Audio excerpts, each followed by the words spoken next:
Jeeva today பார்வையாளர்களுக்கு வணக்கம். இன்றைய நேர்காணலில் ஓய்வு பெற்ற ஐஏஎஸ் அதிகாரி, தமிழிய சிந்தனையாளர், அரசியல் பகுப்பாய்வாளர் பாலச்சந்திரன் அவர்கள். சார் வணக்கம். வணக்கம் ஜீவா. வணக்கம். இப்போது இரண்டு விதமான ஒரு கோணங்களில் இந்த நேர்காணலில் கொண்டு போகலான்னு நினைக்கிறேன். அது நீங்கிறதுனால உங்ககிட்ட பவர் பாலிடிக்ஸ் தொடர்பாகவும் உங்களுடைய அனுபவங்கள்லேருந்து கேட்கலாம். ஒரு கொள்கை சார்ந்து, அறம் சார்ந்து உங்களுடைய பார்வையை நீங்கள் முன்வைக்கலாம். அந்த வகையில் இப்போ வேல்முருகன், தமிழக வாழ்வுரிமை கட்சியினுடைய தலைவர் வேல்முருகன் ஒரு செய்தியாளரை சந்தித்து, எனக்கு கூட்டணியில் நாங்கள் கேட்ட 3 சீட்டு கிடைக்கல, 1 சீட்டு தான் கொடுக்குறதா சொன்னாங்க, நாங்கள் வெளியேறிட்டோம் அப்படிங்கிற ஒரு விஷயம். 2வது காரணங்கள், நான் சில முக்கியமான கோரிக்கைகள் வைத்தேன், அது நிராகரிக்கப்பட்டிருக்குன்னு 2 விஷயம் சொல்லியிருக்காங்க. நான் அந்த கோரிக்கைகள் குறித்து பேசுவதற்கு முன்னால் லைட்டாக இந்த விஷயத்தை பார்க்குறேன். தமிழக வாழ்வுரிமை மாதிரியான கட்சிக்கு ஒரு 2 இடம் ஒதுக்குவது திமுகவுக்கு இப்போ பிரச்சனையாக இருக்கா? இந்த மாதிரியான சீட்டு பிரச்சனை எதனால் வருது? இப்போ அவங்க என்ன சொல்கிறாங்க, பாஜக எதிர்ப்பு விடுதலை சிறுத்தைகள், பாஜக எதிர்ப்பு இடதுசாரிகள், பாஜக எதிர்ப்பு வேல்முருகன், இவங்களுக்கான எண்ணிக்கை குறைக்கப்படுகிறது. பாஜக எதிர்ப்புனா என்னன்னே தெரியாத தேமுதிகவும் பல நேரங்களில் காங்கிரஸ் கூட சீட்டு, இப்போ 3 சீட்டு வாங்கியிருக்கீங்க. ஸோ காங்கிரஸ் தேமுதிக கொள்கை ரீதியாக உங்களுக்கு அவ்வளோ நெருக்கம் கிடையாது, அவங்களுக்கு உடனே கொடுத்துட்றீங்க, இவங்களுக்கு குறைக்கிறீங்கிற மாதிரியான ஒரு பொதுவான பார்வை இருக்குது. அது குறித்து உங்கள் பார்வையை முன்வைங்க. அடுத்து நம்ம இந்த வேல்முருகன் கோரிக்கைகள் குறித்து போகலாம். இல்லை, பல கட்சிகளை சேர்த்துக்கிட்டதுனாலையும் காங்கிரஸ் கட்சி சில விஷமத்தனங்களுக்கு முயற்சி செய்ததுனாலையும் காங்கிரஸ் கட்சிக்கு ஒரு 3 இடங்கள் அதிகமாக கொடுக்க வேண்டியது. ராகுல் காந்தி தவறான வழியில் நடத்தி செல்லப்பட்டார் சில பேரால், காங்கிரஸில் உள்ள சில பேரால். ஆனால் கார்கேயும் சோனியா காந்தியும் வந்து ரொம்ப உறுதியாக இருந்தாங்க. Tested and founded to be loyal அப்படின்னு டிஎம்கே பற்றி அவங்க சரியாக கணிச்சிருந்தாங்க. ஒரு நட்புன்னு வந்து அவங்க விட்டு கொடுக்க மாட்டாங்க, போராட்டம்னு வந்தாலும் விட்டு கொடுக்க மாட்டாங்க, நட்புன்னு வந்தாலும் விட்டு கொடுக்க மாட்டாங்க, அப்படிப்பட்டவங்க நினைச்சதுனால நம்ம இவங்களை வந்து யாருக்கு என்ன வலிமை இருக்குன்னு தெரியாத ஒரு தாவேக்கா கூட போறது அப்படிங்கிற சிந்தனை இருக்கக்கூடாதுன்னு சொன்னதுனால கடைசியில் வந்து இவங்க வந்து வந்துட்டாங்க. ஃபேஸ் சேவிங்கா வந்து என்ன வேண்டியிருந்துச்சு, அவங்க 40 சீட்டு 50 சீட்டு கேட்டுட்டு இருந்தபோது சிதம்பரம் வந்து மீடியேட்டரா வந்தாரு. அப்போ ஒரு ஃபேஸ் சேவிங்கா கூட 2-3 சீட்டை கொடுத்து அந்த பிரச்சனையை ஓகே வேண்டியிருந்துச்சு டிஎம்கேக்கு. அது மாதிரி வச்சாங்க. இப்போ அதுக்கப்புறம் கூட என்னுடைய அபிப்பிராயத்தில் இவங்க இடதுசாரி கட்சிகளுக்கு இந்த 6 சீட்டு கொடுத்துருந்துருப்பாங்க, இவங்களுக்கு வந்து 6 சீட்டு விடுதலை சிறுத்தை நிச்சயமா கொடுத்துருந்துருப்பாங்க. ஆனா பல கட்சிகளை தங்கள் கூட வந்து சேர்த்துக்கிட்டாங்க. முக்கியமாக டிஎம்டிகே சேர்த்துட்டாங்க. டிஎம்டிகே சேர்த்துக்கிட்டது காரணம் அவங்க தங்களுக்கு ஆதரவாக வருதுங்கிறத விட இவங்களுக்கு வந்து ஏடிஎம்கே அணிக்கு ஆதரவாக போயிடக்கூடாது அப்படிங்கிறதுனால அவங்கள சேர்த்துக்கிட்டாங்க. அரசியல் ரீதியாக சேர்க்கும் பொழுது சில வாக்குறுதிகள் கொடுத்துருக்காங்க அப்படின்னு சொல்லி நினைக்கிறேன். அங்கதான் பிரச்சனை ஆரம்பிக்குது. நீங்க சரியா சொன்னபடி டிஎம்டிகேக்கு வந்து என்ன பெரிய கொள்கை இருக்கு, அவங்க வந்து என்ன ஆன்டி டிக்டேட்டர்ஷிப்பு, ஆன்டி பிஜேபி, ஆன்டி சனாதனம் அப்படின்னு ரொம்ப உறுதியா நின்றவங்களா? பழைய ஹிஸ்டரியை பார்த்தா அப்படின்னு பார்த்தா இல்லைன்னு தான் சொல்றேன். இதுல அவங்களுக்கு ஒரு தெளிவான ஒரு கொள்கை வந்து கிடையாது. இப்போ இவருக்கு வந்து விஜயகாந்துக்கு வந்து ப்ரோ போவருங்கிறதுல சந்தேகமே கிடையாது. எம்ஜிஆர் மாதிரி விஜயகாந்தும் ப்ரோ போவருங்கிறதுல வந்து சந்தேகம் கிடையாது. அவர் செய்த தர்மங்கள், எம்ஜிஆர் செய்த தர்மங்கள் வெளியில் நிறைய வந்திருக்கு. விஜயகாந்த் செஞ்ச தர்மங்கள், நிறைய தர்மங்கள் வெளியில வந்ததே கிடையாது. அவர் அதை பத்தி கவலைப்பட்டதும் கிடையாது. அவர் தொடர்ந்து அவருடைய இதுக்கு வந்து இறுதி ஊர்வலத்துக்கு வந்த கூட்டம் வந்து டிஎம்டிகே கட்சிக்காரங்க கிடையாது, விஜயகாந்த் வந்த கூட்டம். அப்ப ஆனா அவருக்கு வந்து கொள்கை ரீதியா வந்து இந்த சனாதனத்தை எதிர்க்கிறது இதெல்லாம் பத்தி ரொம்ப விவரமா அவர் என்னைக்கும் பேசுறதும் கிடையாது. அதனால நமக்கு அவருடைய கொள்கை என்னங்கிறது தெரியாது. அவர் பிஜேபி கூட நல்ல ரிலேஷன் இருந்திருக்கிறாரு அப்படிங்கிறது நமக்கு தெரியும். இப்ப இந்த டிஎம்டிகேக்கு ஏதோ ஒரு வாக்குறுதி கொடுத்து கூட்டு வந்துட்டாங்க அப்படின்னு நினைக்கிறேன். அந்த வாக்குறுதியில 1 ராஜ்யசபா சீட்டு, அந்த ராஜ்யசபா சீட்டு போனது தட் இஸ் ஓகே. ஆனா அவங்களுக்கு வந்து இரட்டை எண்ணிக்கையில் சீட்டு கொடுத்தா அதன் காரணமாக நீங்க வந்து இடதுசாரி கட்சிகளையும் விடுதலை சிறுத்தைகளையும் கொஞ்சம் குறைச்சிக்கோங்கன்னு கேட்டா அவங்களுக்கு நிச்சயமா மன வருத்தம் வரும். அப்படி நீங்க கொடுக்க வேண்டிய கட்டாயம் இருந்த திமுக தன்னுடைய சீட்ல இருந்து குறைச்சிக்கணும். அது தவிர ஒரு வழி கிடையாது. அது ஒரு நல்ல முன்னோடியாகவும் இருக்கும். தான் தியாகம் பண்ணிட்டு தான் மற்றவங்ககிட்ட கேட்டாங்கன்னு இவங்க வந்து சொன்னாங்க, வலதுசாரி கட்சி கேட்டாங்க, சொன்னாங்க உங்களுக்கு மட்டும் இல்லைங்க, நாங்களும் சீட்டை குறைக்க வேண்டிய கட்டாயத்தில் இருக்கோம் அப்படின்னு திமுக சொன்னதா சொன்னாங்க. அப்போ இவங்க குறைச்சாங்கன்னா இப்ப இன்னொன்னு என்னன்னா, டிஎம்டிகேக்கு எத்தனை சீட்டுங்கிறது இன்னைக்கு வரைக்கும் பேச்சுவார்த்தை நடக்கவே இல்லை வெளிப்படையா. இவங்களையெல்லாம் முதல்ல பேசி முடிச்சு ஒவ்வொருத்தர் 1 சீட்டு 2 சீட்டு குறைச்சிட்டு அதுக்கப்புறம் ஒட்டுமொத்தமா வந்து டிஎம்டிகேக்கு கடைசியில் கொடுத்தாங்கன்னா இந்த வெளியில வரமாட்டாங்க. இவங்க இடதுசாரிகளோ விசிகாவோ திமுக கூட்டணியிலிருந்து வெளியில வரமாட்டாங்க. ஆனால் உள்ளுக்குள்ள நிச்சயமா ஒரு கசப்பு இருக்கத்தான் செய்யும். அந்த கசப்பை ஏற்படுத்தக்கூடாது.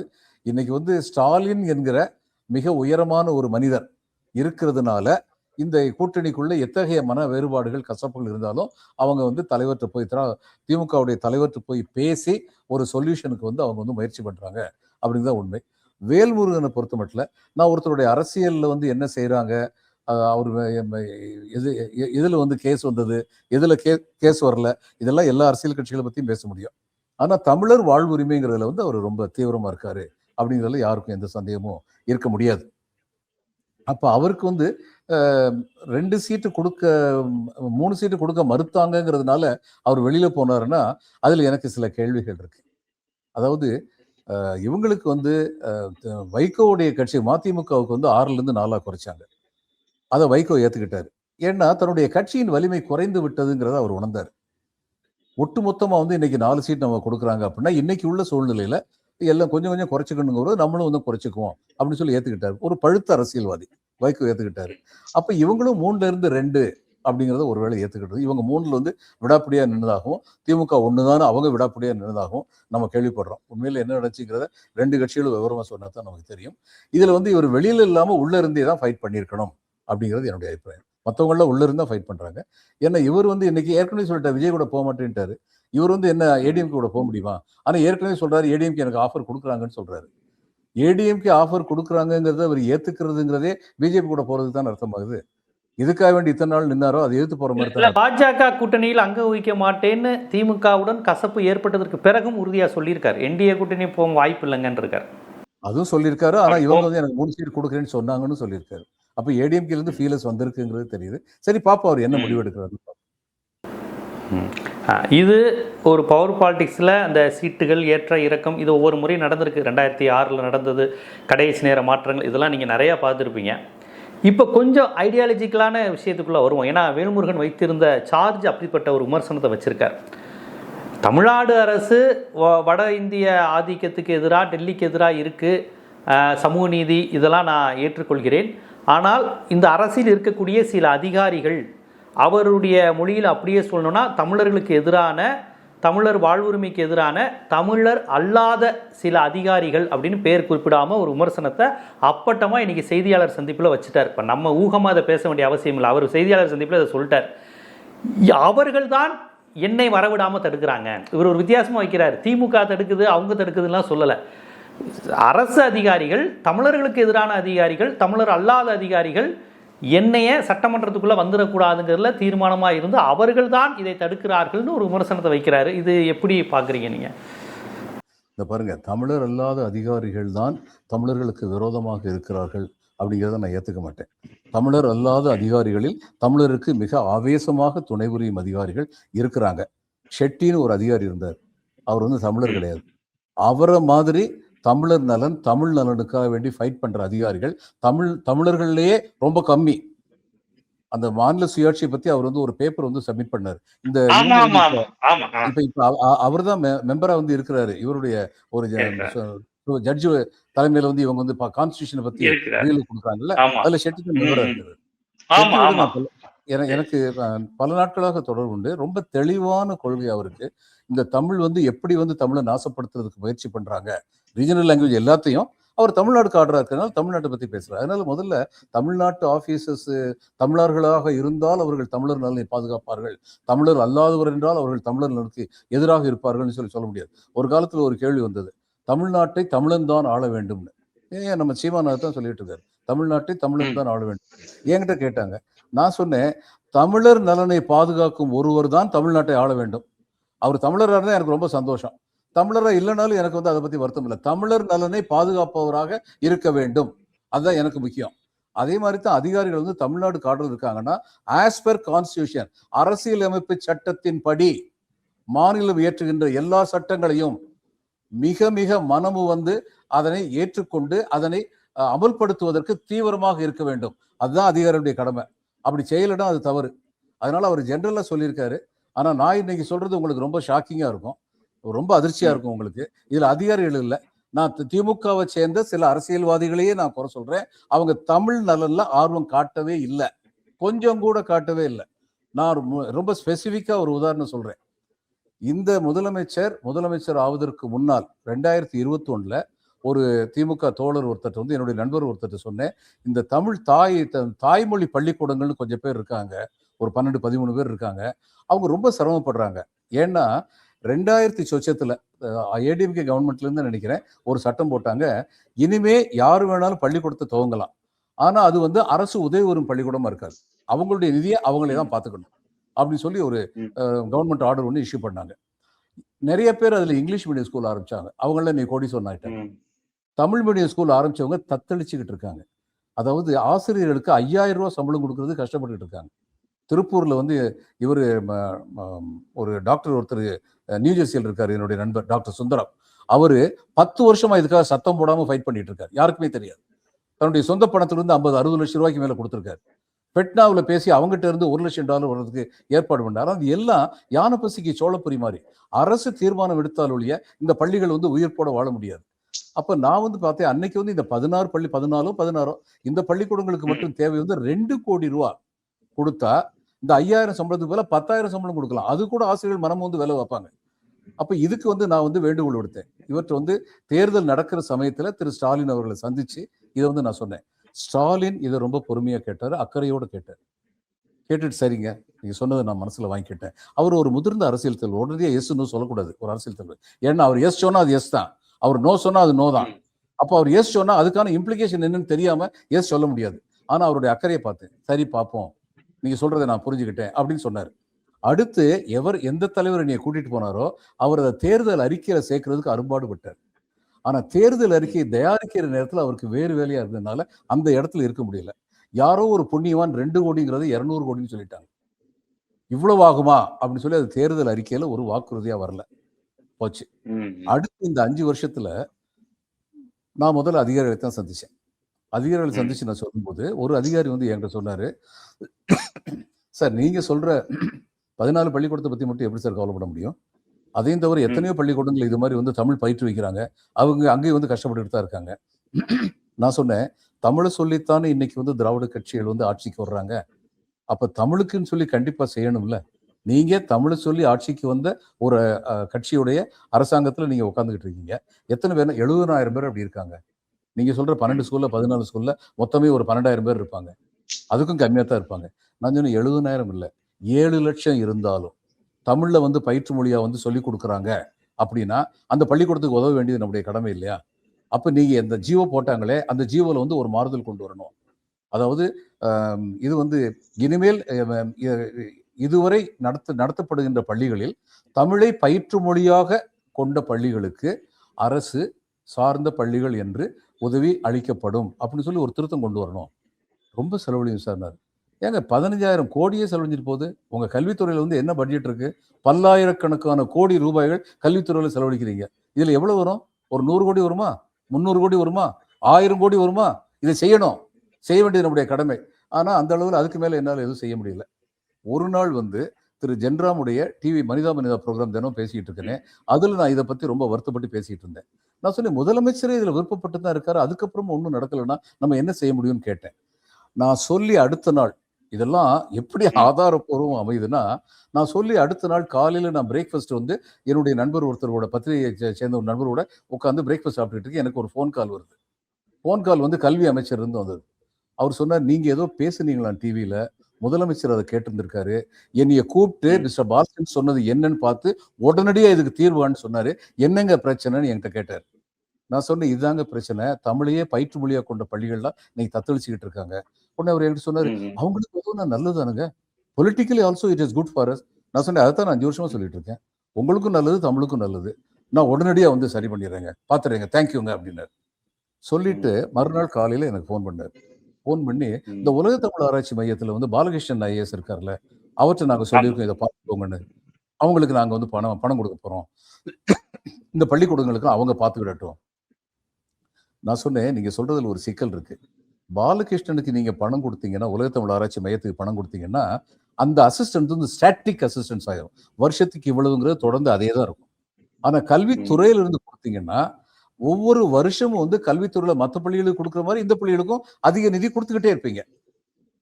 இல்ல, நான் முதல்ல இப்படி செய்யலாம்னு பாக்குறேன். நான் சொன்னேன், ஓகே நீங்க செய்யுங்க, அதுல வந்து ஏதாவது சிக்கல் இருந்ததுன்னா பிறகு நான் உங்ககிட்ட சொல்றேன். சொல்லிட்டு அதுக்கப்புறம் மிஸ்டர் பாலகிருஷ்ணன் நான் பேசினேன். பாலகிருஷ்ணன் என்கிட்ட சொன்னாரு, ஆமா சார் சீஃப் செக்ரட்டரி என்கிட்ட கேட்டார் சார். சார் எங்ககிட்ட பணம் ஒண்ணும் கிடையாது. கவர்மெண்ட் கொடுத்ததுன்னா நாங்க கண்டிப்பா செய்றோம். நான் பார்த்தேன் இது இந்த நான் 35 வருஷம் அரசியல் இருந்திருக்கேன்ல. இது இப்படி சுத்தி போச்சுன்னா ஒரு சொல்யூஷன் கிடைக்காது. எனக்கு தெரியும்.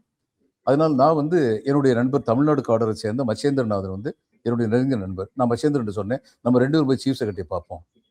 மிஸ்டர் முருகானந்த போய் பார்ப்போம். அப்படின்னு சொல்லி முருகானந்த போய் பார்த்தோம். முருகானந்தம் வந்து டெல்லியிலிருந்தே எனக்கு பழக்கம். நாங்க 2 பேரும் டெல்லியில் ஒரே சமயத்தில் வேலை பார்த்தோம். ரொம்ப இனிய நண்பர். அவர் சொன்னார், சார் நீங்க சொல்றது நான் ஏத்துக்கிறேன் சார். நம்மளாம் தமிழ் மீடியத்தில் தான் படித்தோம். குறைஞ்சா சார் போயிட்டோம். இது கண்டிப்பா இதுக்கு வந்து செய்யணும் சார். நான் சொன்னேன், செய்யணும்னு எல்லாரும் சொல்றீங்க. ஆனா யாரும் செய்யலை. இப்ப நீங்க வந்து தமிழ் உணர்வு உள்ள ஒரு அதிகாரியா இங்க உட்கார்ந்துருக்கீங்க. அடுத்து இத்தகைய தமிழ் உணர்வு இல்லாத ஒருத்தர் வந்தாருன்னா உங்களுக்கு இருக்கிற சிம்பத்தி கூட இருக்காது. ஒண்ணுமே இல்லாம போயிடும். இல்ல சார் நாங்க கண்டிப்பா செஞ்சிடறோம் சார். நான் சொன்னேன், எனக்கு ஒரு டியூ டேட் கொடுங்க. இது நடந்தது ஆகஸ்ட் 2025 போன வருஷம். அவர் செப்டம்பருக்குள்ள நான் முயற்சி பண்றேன் சார். செப்டம்பருக்குள்ள முயற்சி பண்றேன்னு அவர் சொன்னோன்னு, சரிங்க நீங்க முயற்சி பண்ணுங்க அப்படின்னு சொல்லி வந்துட்டு மறுபடியும் இவர்கிட்ட பேசணும் நான் பாலகிருஷ்ணன்ட்ட. என்ன பாலா என்ன நடந்துச்சுன்னு. இல்லை சீஃப் செக்ரட்டரி என்கிட்ட கேட்டாரு. நான் சீஃப் செக்ரட்டரி சொன்னேன், எங்ககிட்ட பணம் இல்லை சார். பணம் வந்ததுன்னா நாங்கள் என்ன செய்யணும்னு சொல்லுங்க, நாங்கள் செய்கிறோம். ஏன்னா அது ஒரு விண்டோ மாதிரி தானே. அவங்க கொடுத்தாங்கன்னா அவர் டிஸ்ட்ரிபியூட் பண்ணுவார். அப்போ இது வரைக்கும் பணம் வரலையான்னு கேட்டு இல்லைன்னாரு. நான் உடனே இவருக்கு வந்து தமிழ்துறை அமைச்சர் கல்வித்துறை அமைச்சருக்கு வந்து ஃபோன் பண்ணேன். அவர் ஃபோன் எடுத்தார். ஃபோன் எடுத்துட்டு, சார் நான் பாலச்சந்திரன் பேசுகிறேன், உங்களுக்கு நினைவு இருக்கும். சிஎம் வந்து நான் சொன்னதை சொல்லி ஆமாம் சொல்லுங்க அப்படின்னாரு. சார் பாலகிருஷ்ணன்ட்ட பணமே போகலையா சார்? பாலகிருஷ்ணன்ட்ட பணம் போனாலும் முழு சொல்யூஷன் கிடையாது, முழு தீர்வு இல்லை. ஏதோ ஒரு சின்ன தீர்வாவது கிடைக்கும். ஆனால் இன்னைக்கு அந்த தீர்வு கூட இல்லாமல் இருக்கு. அப்படியா, இருங்க ஒரு கால் வருதுன்னு சொல்லிட்டு கட் பண்ணேன். சரி கால் வரும், அமைச்சருக்கு வந்து கால் வரத்தான் செய்யும். ஒரு 10 நிமிஷம் கழிச்சு மறுபடியும் ஃபோன் பண்ணேன். ஃபோன் அடிச்சுக்கிட்டே இருந்தது. அமைச்சர் ஃபோன் எடுக்கவே இல்லை. நான் என்ன முடிவுக்கு வரணும்? முதல்வர் சொல்லியிருக்காரு இந்த பிரச்சனையை தீர்த்து வைங்கன்னு. அடுத்து இன்னொன்று சொல்றேன், கலைஞர் காலத்தில் போட்ட சட்டத்தை இவங்க தமிழ்நாடு ஸ்டேட் எஜுகேஷன் பாலிசியில் என்ன சொல்றாங்க? தமிழ் தான் பயிற்று மொழியாக இருக்க வேண்டும், தமிழ் கட்டாய பாடமாக இருக்க வேண்டும் என்று. கலைஞர் போட்ட சட்டம் தானே அது? சட்டமே கலைஞர் போட்ட சட்டம் தானே? ஆனா அந்த சட்டத்துல பிரச்சனை என்னன்னா, அதே மாதிரி சட்டம் தான் கர்நாடகாலையும் போட்டாங்க, ஆந்திராவிலையும் போட்டாங்க. ஆனா ஆந்திராவிலையும் கர்நாடகாலையும் தெலுங்கும் கன்னடமும் கட்டாயமாக மொழிப்பாடமாக பயிற்றுவிக்கப்படுகிறது. ஆனா தமிழ் அப்படி கிடையாது. இன்னைக்கு எல்கேஜில இருந்து எம்எஸ்சி எம்ஏ முடிக்கிற வரைக்கும் தமிழ் ஒரு பாடமாவே இல்லாம படிச்சு முடிச்சுட்டு போயிட முடியும். இன்னைக்கு உள்ள நிலைமை அதுதான். சிபிஎஸ்சிலையோ மெட்ரிகுலேஷன்லயோ படிச்சாங்கன்னா போயிடுவாங்க. இப்போ இது எதனால அப்படி இருக்குன்னா, அந்த 2 மாநிலங்களும் வந்து சட்டம் போடும்போது கட்டாயமாக தாய்மொழியாக நம்முடைய மாநில மொழி தெலுங்கு அல்லது கன்னடம் கட்டாயமாக பயிற்றுவிக்கப்பட வேண்டும் ஒரு பாடமாக. அப்படி செய்யாத பள்ளிகள் மேல் கிரிமினல் நடவடிக்கை எடுக்கப்படும் சட்டத்தில் இருந்தது. இந்த சட்டத்துல நம்ம சட்டத்துல அது கிடையாது. அப்போ வெறுமனே ஒரு சட்டத்தை போட்டு அந்த சட்டத்தை ஏற்கனவே இருக்குன்னு சொல்றதுல என்ன அர்த்தம் இருக்கு? நீங்க ஒண்ணு சட்டத்தை திருத்தணும். அடுத்து வந்து இன்னொன்னு என்னன்னா, இதுல வந்து பட்டேல் மார்க்னு ஒரு பெரிய ரோடு ஒன்று இருக்கு டெல்லியில. அங்க பழைய கேபினட் செக்ரட்டரியுடைய டாக்டர் இன்லா வந்து இங்கிலீஷ் மீடியம் ஸ்கூல் ஒன்று ஆரம்பிச்சாங்க. அந்த பொண்ணை வந்து நான் வந்து அங்க டெல்லியில வேலை பார்க்கும்போது பார்த்தேன். அங்க போய் பார்த்தா பிள்ளைங்கள்லாம் வந்து கிளாஸ் 1, 2, 3ல வந்து ஹிந்தியில சொல்லி கொடுத்துட்டு இருந்தாங்க. நான் அவங்ககிட்ட கேட்டேன், என்ன நீங்க இங்கிலீஷ் மீடியங்கிறீங்க ஹிந்தியில சொல்லி கொடுக்குறீங்கன்னு. அந்த பொண்ணு சொல்லிச்சு, நான் பொண்ணுன்னு சொல்றேன், அவங்க ரொம்ப சீனியர், எனக்கு கொஞ்சம் வயசு கம்மி, அவ்வளவு. அது இருந்தவங்க. அவங்க என்கிட்ட வந்து சொன்னாங்க, சார் இது என்ன பிரச்சனை என்னன்னா, தாய்மொழியில சொல்லி கொடுக்கும் போது விளங்குற அளவுக்கு பிற மொழியில சொல்லி கொடுக்கும் போது விளங்காது. அதனால எடுப்புலயே நாங்க இங்கிலீஷ்ல சொல்லி கொடுக்க விரும்பல. அவங்களுடைய தாய்மொழியான இந்தியில 3வது வகுப்பு வரைக்கும் சொல்லி கொடுக்குறோம். இங்க ஆங்கிலத்தை ஒரு பாடமா வச்சிருக்கோம். அதுக்கப்புறம் வந்து 4வது வகுப்பு இருந்தா நாங்க மாத்தோம். இது அங்க வந்து சொல்றது. அங்க மட்டும் இல்ல, உலகத்துல எல்லா இடத்துலயும் சொல்லியிருக்காங்க, தாய்மொழியில சொல்லி கொடுக்கும் போது கிரகிக்கிற அளவுக்கு மற்ற மொழிகளை சொல்லி கொடுக்கும் போது கிரகிக்க மாட்டார்கள் அப்படின்னு சொல்லியிருக்காங்க. நான் 7வது வகுப்பு வரைக்கும் நான் வந்து தமிழ் மீடியத்தில் தான் படித்தேன். 7வது வகுப்பு அங்கே சென்ட் மேரிஸில் சிவகாசியில் சென்ட் மேரிஸ் போகும்போது என்னை இங்கிலீஷ் மீடியத்தில் போட்டாங்க. நான் ஏற்கனவே 6 வருஷம் தமிழ் மீடியத்தில் படித்ததுனால எனக்கு இங்கிலீஷ் நல்லா படிச்சுக்கிட்டு இருந்ததுனால இங்கிலீஷ் மொழியில் பாடங்கள் படிக்கிறது எனக்கு கஷ்டமா இல்லை. ஆனால் 1வது வகுப்புலேருந்தே இப்போ சொல்லிக் கொடுக்குறாங்க, பா பிளாக் ஷீப் அப்படின்னு சொல்லி ஆரம்பிக்கிறாங்க. ரெயின் கோ அவேன்னு. அதை எவ்வளோ கேவலமாக பாருங்க. மழையை விரும்புகின்ற ஒரு நாடு நம் நாடு. மழை வந்தால் இடைஞ்சல் என்று நினைக்கிறது இங்கிலாந்து. அங்க ரெயின் கோ அவேன்னு தான் சொல்லுவாங்க.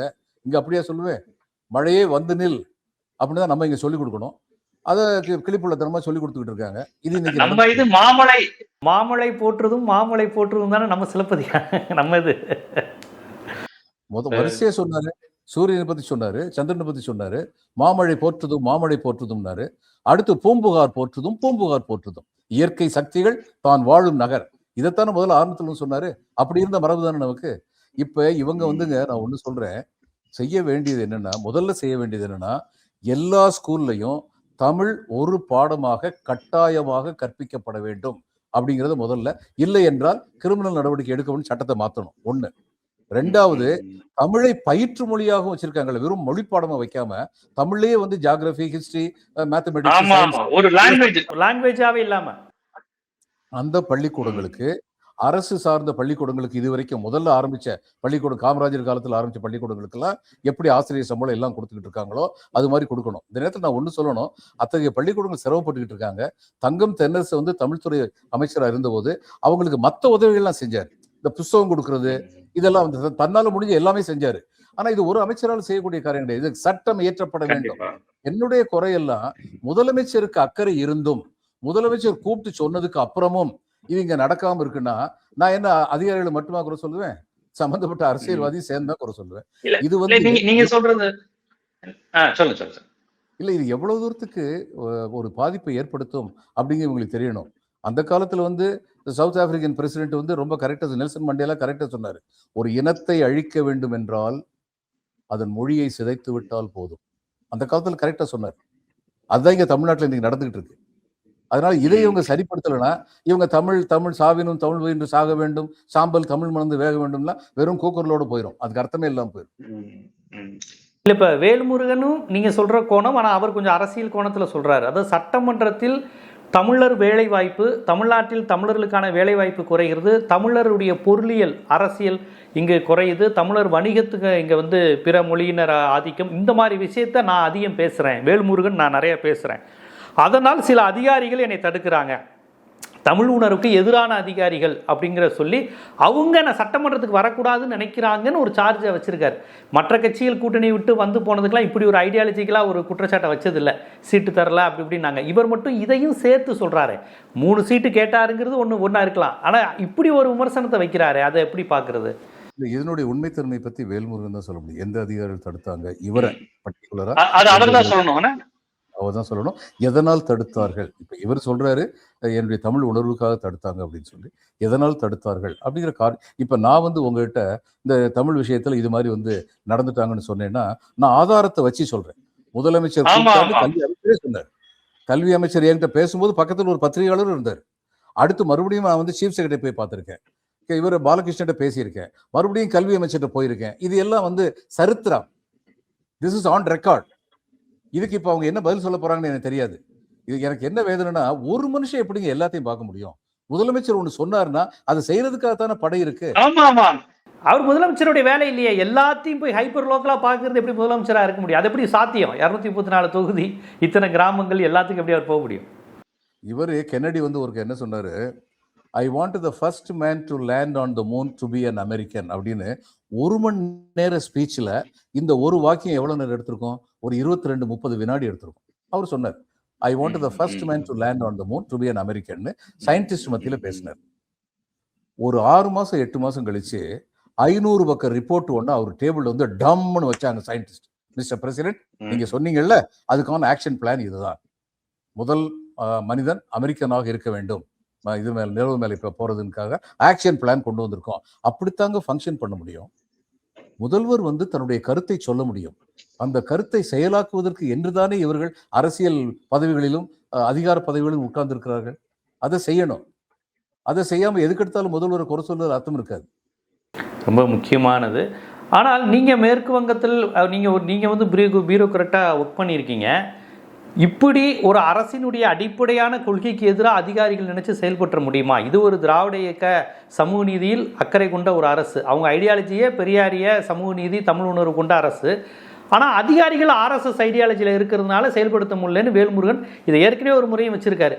அப்படி செய்ய முடியுமா? அதிகாரிகள் திராவிட இயக்கத்துக்கு எதிரான ஒரு RSS ஐடியாலஜியில் இருந்து இந்த அரசின் போக்கையே மாற்ற முடியுமா? இல்லை, இவர் ஆதாரம் கொடுத்தாலேயே என்னால் எதுவும் அதை பற்றி சொல்ல முடியாது.